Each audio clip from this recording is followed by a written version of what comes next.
ng ating mga intel. So, balik sa akin kanina, confirmed na dinala sa hospital, kidney failure, 50-50. Okay.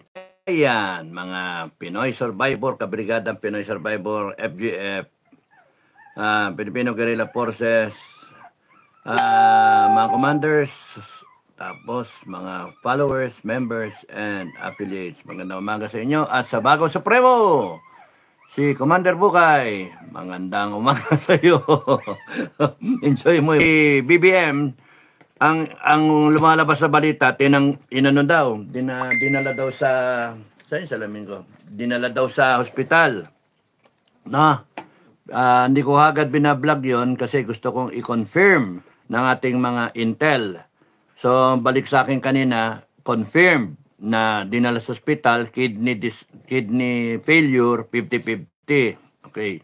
So, alanganin pa rin ako i-vlog about it because gusto ko malaman yung totoo talaga. Kaya kayo sa Malacanang, Bersamin o kaya Attorney Claire, magsalita kayo, sabihin nyo the President is in good health. Better, sabihin niyo, ipakita nyo si Marcos mismo, I am in good health. Mga kababayan, yung mga nagdadasal na mamatay ako, hello, eto ko, buhay pa ako. No, hindi ako 50-50, hindi ako nagingalo. Wala ako sa ospital.